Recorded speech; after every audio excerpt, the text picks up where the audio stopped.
for a change? I am talking to you. Then get ready to explore the quantum possibilities. It's time to transform that outdated paradigm into something universal and new. Time to uncover the truth hidden beneath the veil of lies. A time to think outside the box as we link to a higher consciousness. Welcome to the awakening. And now the hosts of Broadcast Team Alpha, Nori Love and Augie Nost.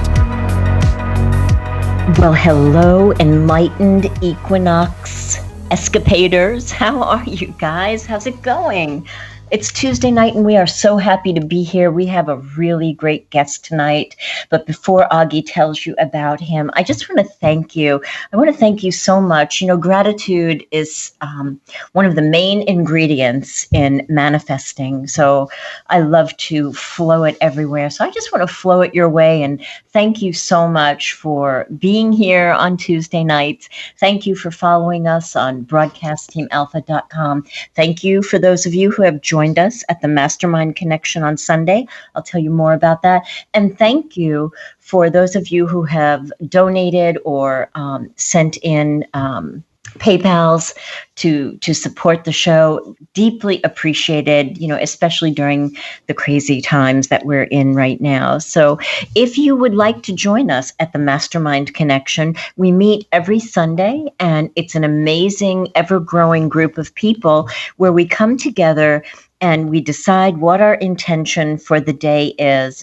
And then for the most benevolent reasons, we create intentions and we just join in beautiful imagery, you know, meditation, hypnotherapy-ish journey to bring those, to go to the quantum field, to bring those manifestations into reality. So if you'd like to join us, just send us an email to themastermindconnection@gmail.com. Make sure to include THE, mastermindconnection@gmail.com. Hey, Augie, what's going on tonight? Oh, let's open our ears. This is going to be so good. Oh, we're going to have so fun. We have a gentleman that has become a good friend of mine. His name is Omar Faizi. And he has the Watchers Talk podcast, and he has had discussions and interviews with some of the leading and most relevant researchers of archaeology, ancient revisionist history, exopolitics, ufology, alien abductions, out-of-body experiences, the mysteries of consciousness, and a lot of other topics. And he has also put together a conscious and out-of-the-box thinking event that we are going to talk about a little bit later, and he does a lot of those. And also, he's in the process of writing a book called Earth Frequency, which explains how our human experience and consciousness is being hijacked and suppressed by the establishment's unseen hand, or should I maybe say unseen hands, because there is a lot of them, all the way to the point where half of what we think we know is false, and we may not even know which half it is. And besides that, he lives in British Columbia, but more so, he is a fellow Scandinavian because he is originally from Denmark.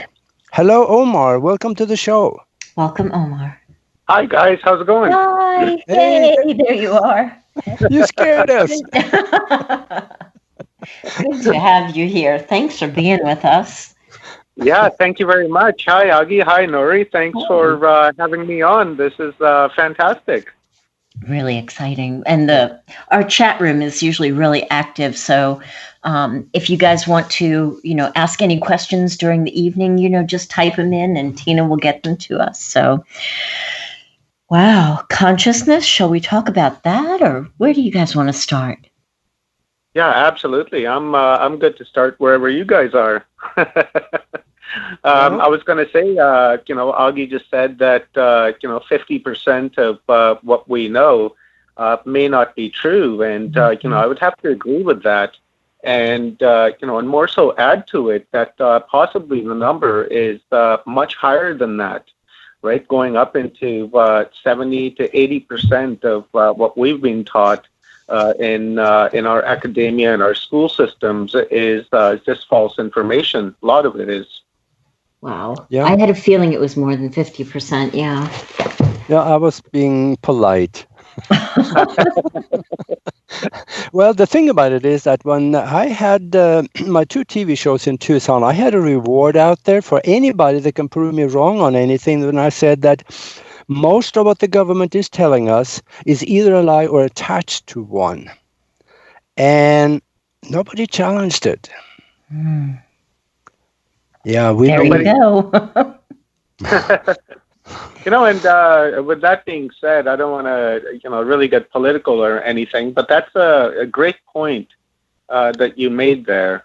And, and that goes to show me that most people really believe what the establishment has to tell them.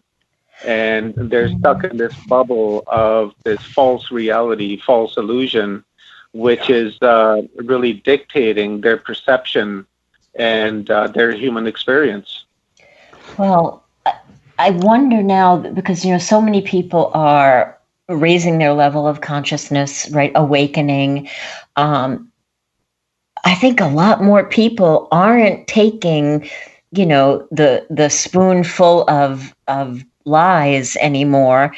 It just seems that the news is becoming, shown to be what they really are, and by virtue of maybe some bad choices that we've made here in America, that's being shown for what it is. So I can't believe that more than 50% of the people are accepting things, just sight unseen anymore.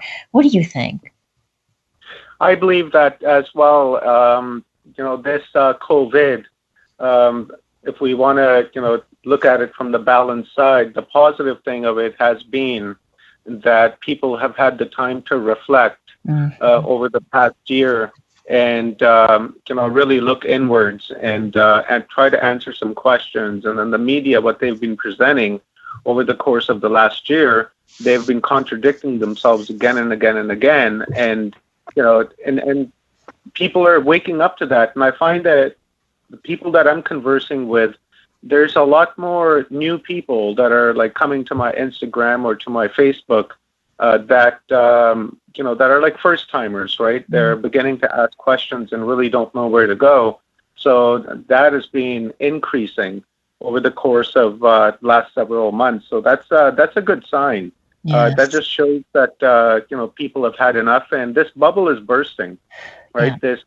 This perception that we're all interacting with, it's at its wit's ends from where I'm sitting, from what I see.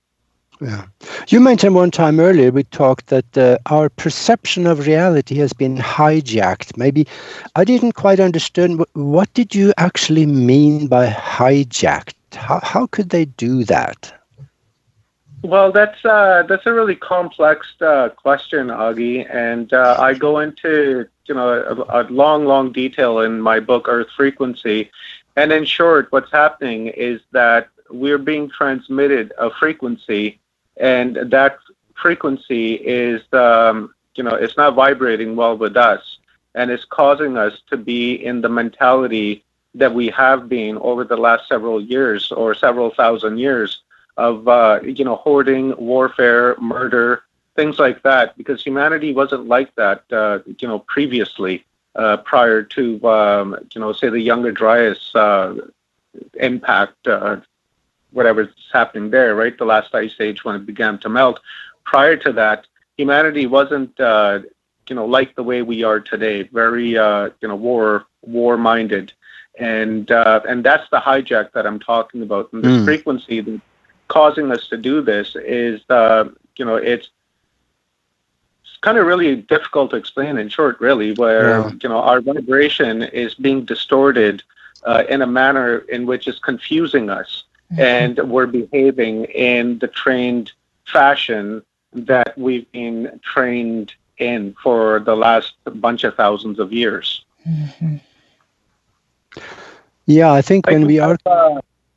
Like we have aliens, right? Well, we have gods that we call gods, but in reality, they're extraterrestrials that came to this world and passed themselves off as gods. And, for the last several thousand years, that's what they've been called, as gods, gods, gods. But, I would argue against that. I think there were extraterrestrials that came here and really hijacked our society, right? Tore us apart, kind of. Mm-hmm. Yeah. But broke us down and then created civilization, right? And then in that civilization which they've created all these hurdles along the way. For instance, like monetization, right? It was fully developed when it was introduced to humanity, and the law structures fully introduced, and then the educational system that came along. Everything is created by this force that we are not interacting with personally, like on our day-to-day basis, but it is interacting with us because it's created this system that we interact with, and the system is what I'm saying is the false reality, the hijacking of our human experience. Because as I was saying prior to this experience, we weren't like this, right? We were telepathic. We were kind. We were full of love. We vibrated at a very high distortion, and then that vibration has been, stepped down in order for us to vibrate at a dense level, and that density is causing us to behave in the manner which we're behaving, like hoarding and stuff, right? Right. Absolutely. Yeah, and I think also that when we are being put into a confused state because of all different kinds of information, we will probably tend to reach towards the explanation supplied to us by so-called authority, which is the higher institutions of learning and government.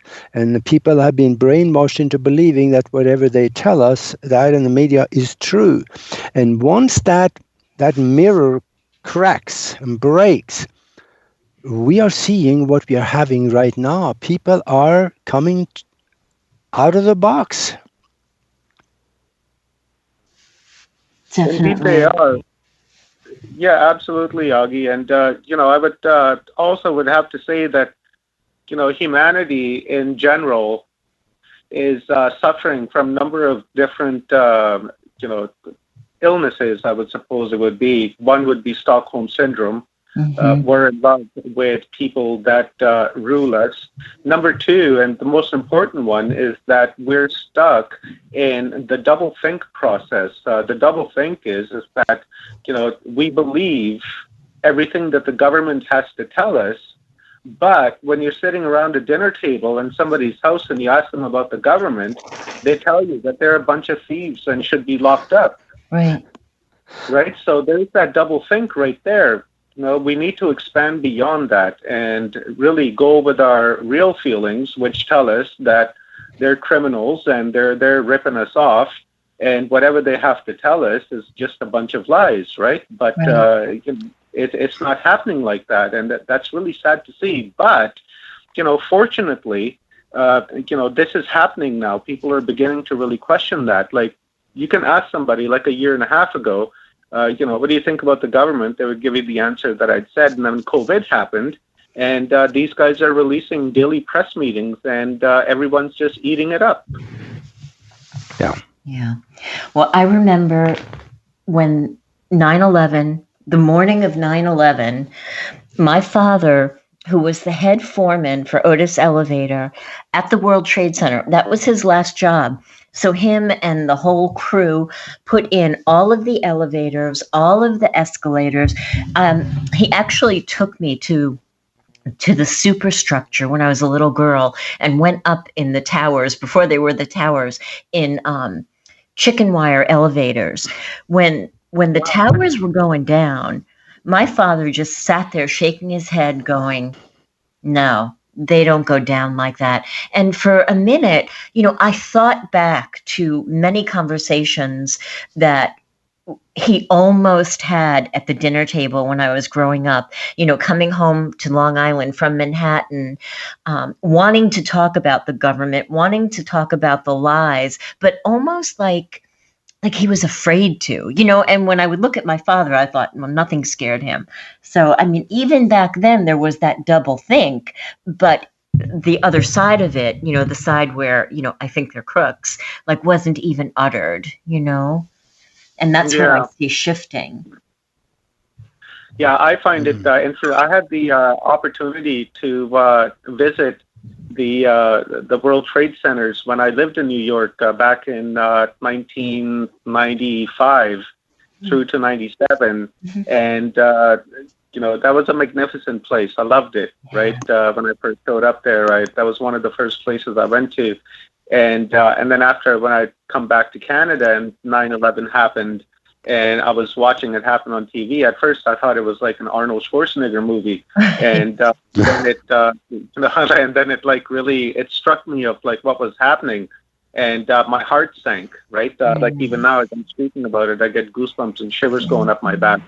It was a terrible thing, and no, it didn't happen the way the mainstream will tell us. Right, and then there's the double think there again, as you said, and we need to somehow find a way to get over that hump as a civilization, as a species, and as a society.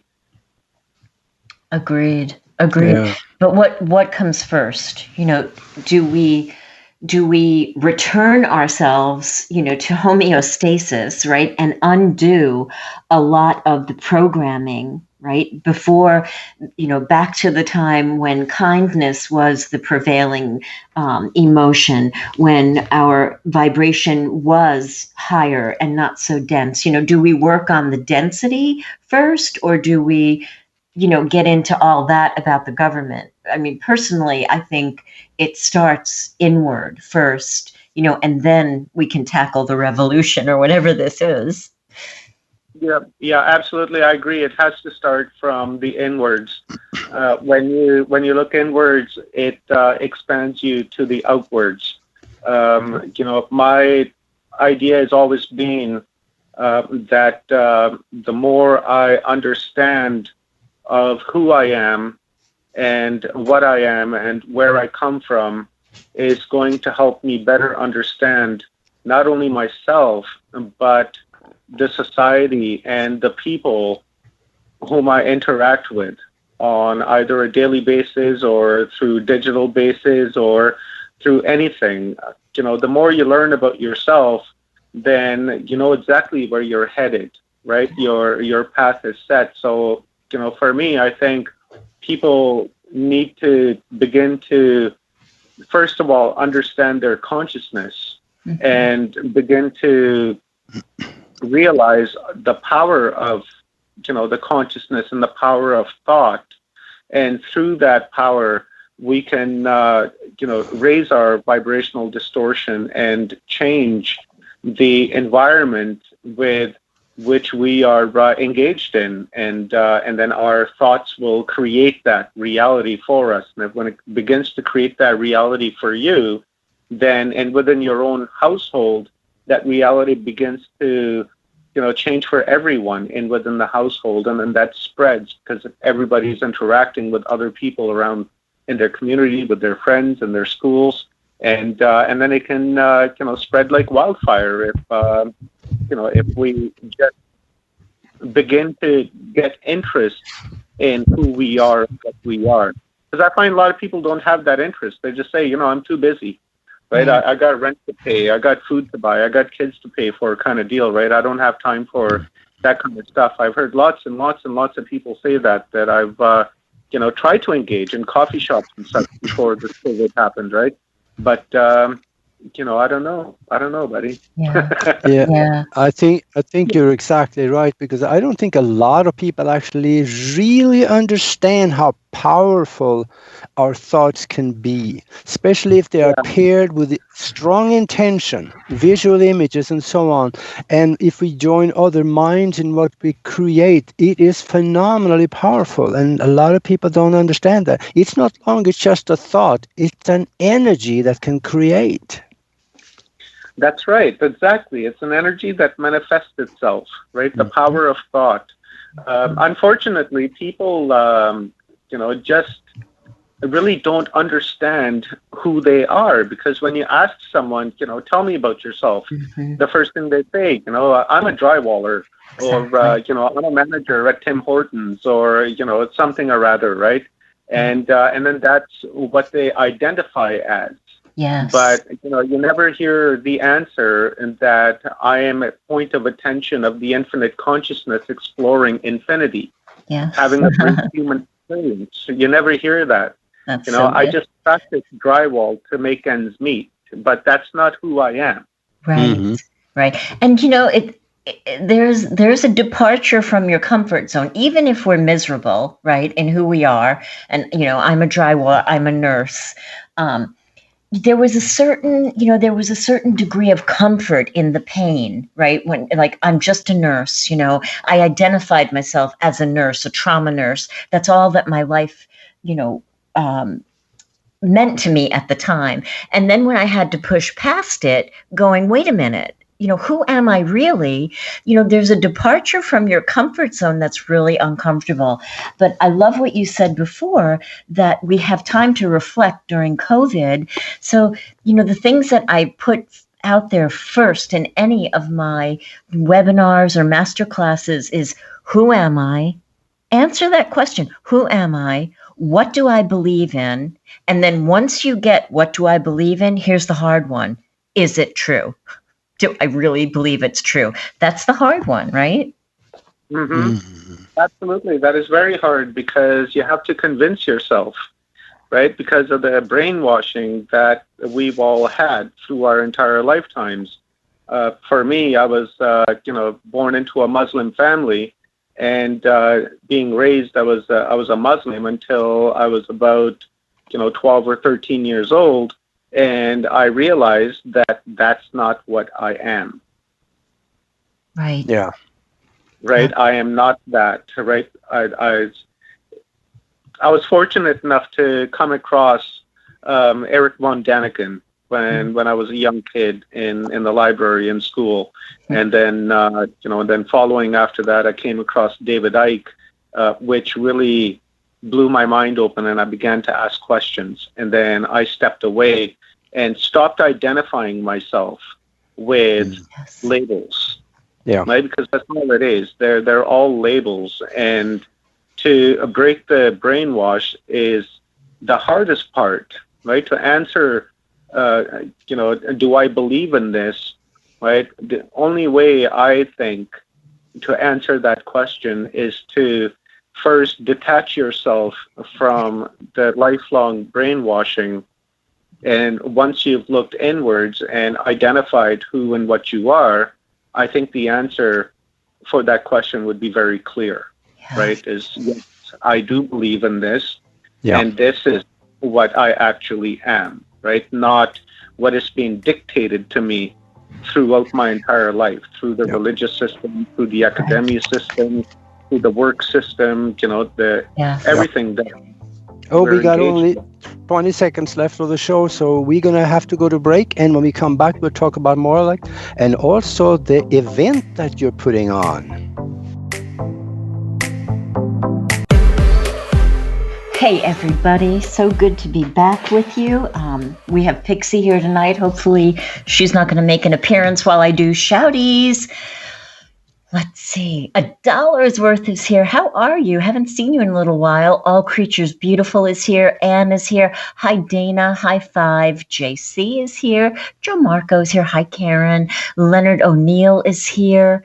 Lisa's here. Naj is here. Rob. Hi. Skull is here. Shady D. Wave Rider is here. Of course, the beautiful, rich, and famous Tina Marie is here. Z is here. Zaya Rhea is here. And I hope I got you all. So we were chatting even more during our break, but we're gonna bring you into the conversation now. So, welcome back, guys. Hey, Hello. what's up? Here we are again. We need to continue this just a little bit, but I also really want to talk about that function you're putting on here, the conference, because that sounds so phenomenal. Yes, Forgery Unmasked. That's happening on this weekend coming up, March 27th, 28th, and 29th. We have 28 speakers from 6 different continents and 6 MCs that are going to quarterback this entire event. Very thankful and a lot of gratitude to the team that I'm working with. These guys are high-impact podcasters themselves and specialize in a lot of the subjects that we're going to be talking about, and the way that they've been paired up with speakers is to gain the maximum amount of information that we can possibly get out of these guys. And I'm talking about guys like Michael Cremo, Forbidden Archaeology. He's going to be giving us a Vedic creation webinar and a lecture, and then we have Brian Forrester. He's been on Watchers Talk a bunch of times, and he's going to be talking about the elongated skulls and the lost civilization and how we see the megalithic world. And then after that, we've got Stephen and Evan Strong from Australia, and these guys are going to be talking about Atlantis. They're in possession of a number of rings. And also, some body parts, skulls and such of things that are not human. And the rings that they have, they did some metallurgical tests on them and discovered that 1/3 of the alloys that are in these rings are not even from the solar system.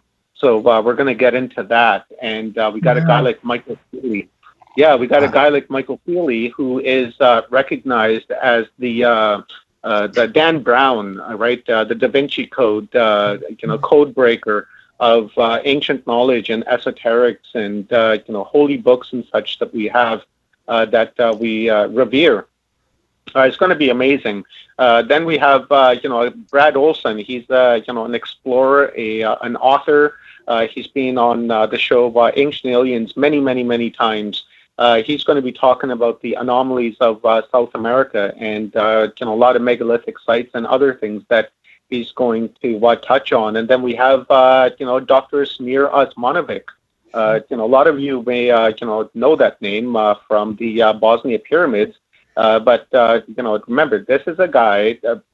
Dr. Sam is the most traveled archaeologist probably in history. This guy's been to like almost every single megalithic an archaeological site in the world, right? So it's going to be really nice to pick his name, to pick his mind. I'm sorry. Then we have Paul Anthony Wallace. That guy rocks. I'm not sure if you guys know him. If you do, you should know him. He wrote the book Escaping from Eden, and he just wrote a sequel to that called The Scars of Eden, which is being sponsored by Eric von Daniken. And Eric von Daniken says that the book, The Scars of Eden, is the chariots of the gods of this generation, and that Paul Anthony Wallace is the Eric von Daniken of our generation. That's pretty cool. Wow. Very cool. Yeah, and that totally rocks. And the bonus thing is that Paul is sponsoring this event, and so he's going to be speaking a lot throughout this entire event, and the company that he's holding is just epic. It's going to be fantastic.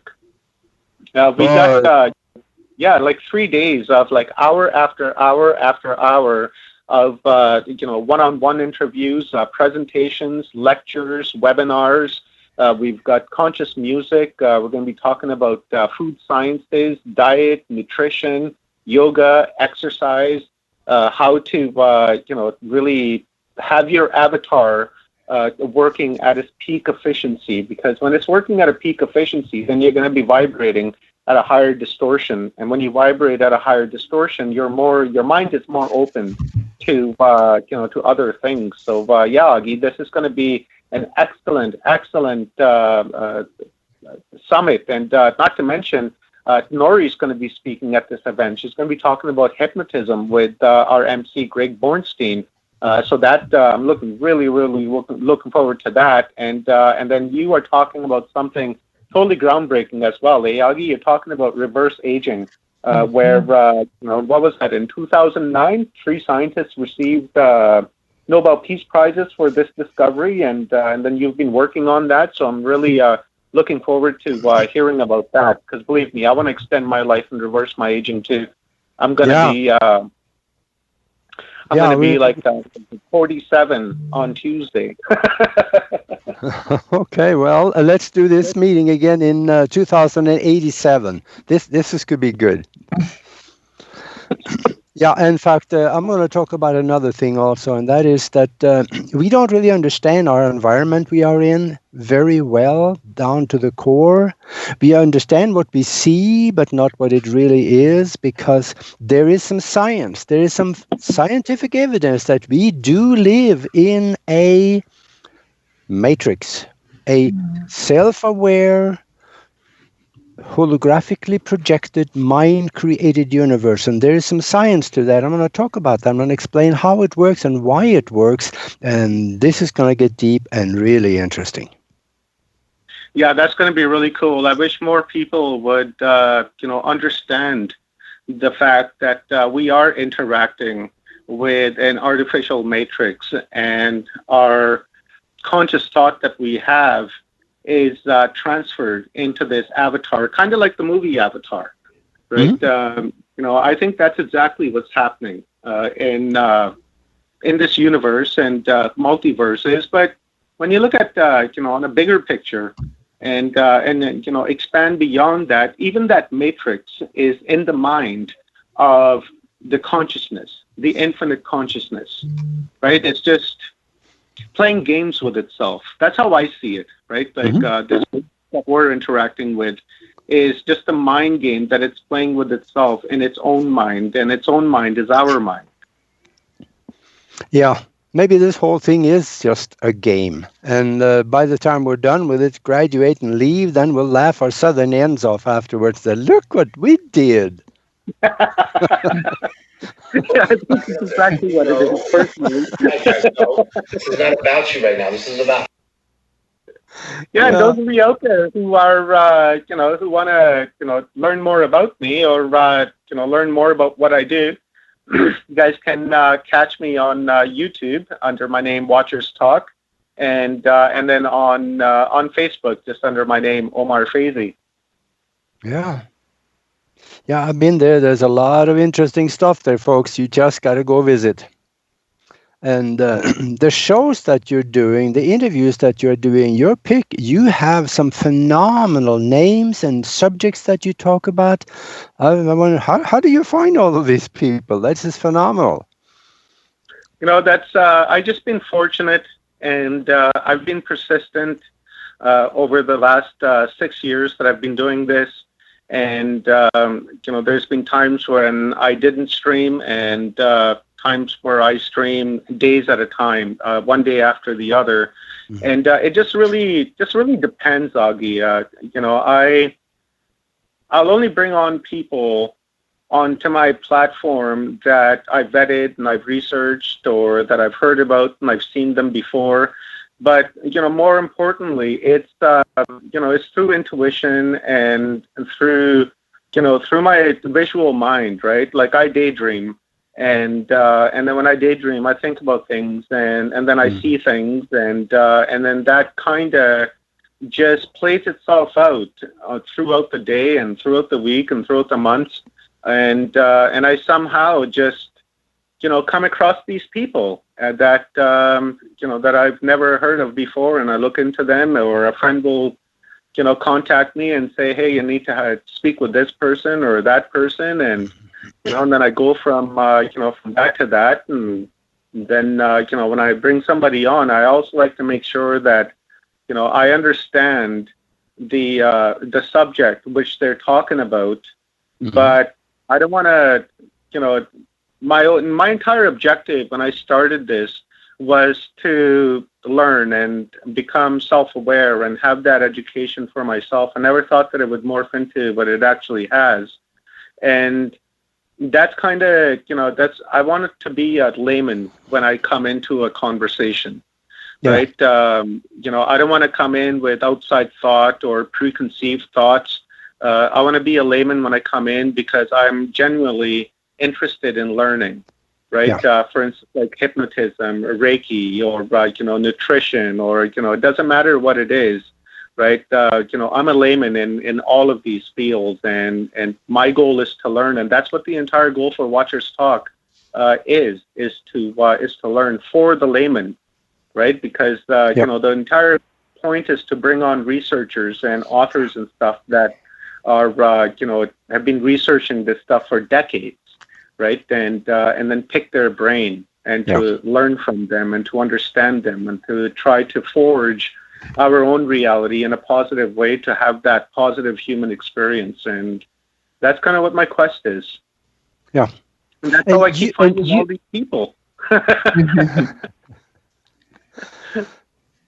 Yeah, you said something just a little while ago. You said you daydream, and I want to just dwell on this one a little bit, because that is what the super successful people in the world do. Everything starts in the mind. They start dreaming about something that they want. They create it in their mind first, and when you start that process, things come to you and add to your image, and you call it downloads, you pick up other people's thought or something, but it help shape and develop and grow the image that you had already started into something really useful and very good. So that's where it starts, and you're doing it there. So this is wonderful. Yeah, daydream is where our reality begins. Yeah. Right. Our perceptual reality that we physically engage with in a daily world it begins, in the mind and in that daydream. And, and I'll smoke a little bit of hash and then sit back and I'll just let my mind wander. And then when it begins to wander, then I begin to focus in on things and thoughts.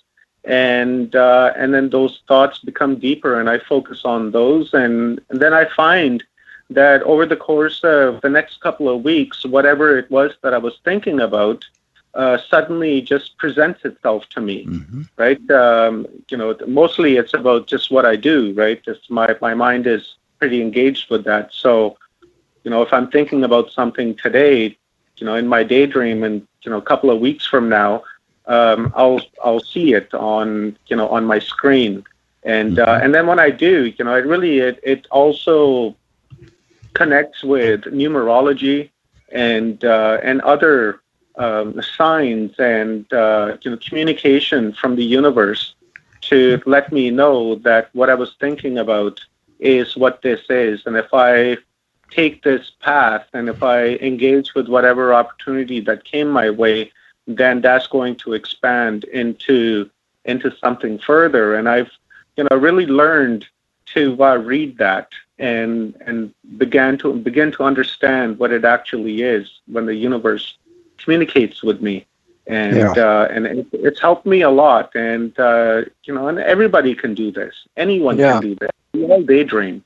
Every single one of us daydream, and all we need to do is after we daydream, we just let it go. Yeah. Right. Like a balloon, right? Blow it up into a balloon, and then once your thoughts are in that balloon, you let the balloon go. It'll go up into the sky, disappears, and don't think about it again. And carry on and think about something else, and just continue to be creative, because that's really where we're a creative being, right? We're a very creative being. We're a beautiful being that just simply doesn't get enough credit. Right, everything nowadays is credited to aliens. Aliens did it. Aliens built that. Aliens did this. Aliens will come down and help us. Aliens. It's like, what have we been doing? Yeah. Only we can help ourselves. This is lazy thinking and a scapegoat, in my opinion. Right, the aliens will come down and help us. They're not going to help us until we begin to help ourselves. That's true. Yeah. Maybe we are the aliens. You said it, Augie. Yeah. I bet there's going to be some people this weekend talking about just that. Yeah, exactly. We are aliens to this world because when we look at ourselves biologically and mythologically and through storytelling, it all points to the direction of Palladian star cluster and Orion. Right, we're just another colony in the human family, and we've forgotten that. Then the goal for conferences such as these is to help equip people with tools and knowledge for them to understand themselves. Because when you begin to understand yourself, then you begin to understand the entire world that is around you. Right? When you stop identifying as a label and begin to identify as the one, then your outlook and perception towards the world totally changes. Right? The business of humanity just no longer matters in the way that they're trying to pass it off as. Mm-hmm. Yeah. So we're all the one. We are all the one. Yeah. We are all the one. I'm a projection of you as you are a projection of me. Mm-hmm. We are the one become the whole and the whole become the one. And we're just simply going through this cycle in order to, I'm not really quite sure what we're doing, but I suppose to become one again through this fractured reality, right? That fractured consciousness. It's all to everybody has a part in it, and love is the only answer, right? Love, acceptance, benevolence. That is the only answer, and that's the only thing that's going to move us forward. As long as we continue to think about ourselves and profit and provincial lines and territorial lines and I have more than you kind of mentality, we're never going to get ahead. We need to love one another. We need to accept that, the person that you're looking at is you. That is a projection of you because that is a unique point of attention of the same consciousness to which you belong to. Right. So once we understand that, I think love comes a lot easier because nobody wants to hate themselves and nobody really wants to hate. Yeah. True. Yeah, generally, nobody wants to hate. Everybody wants to love.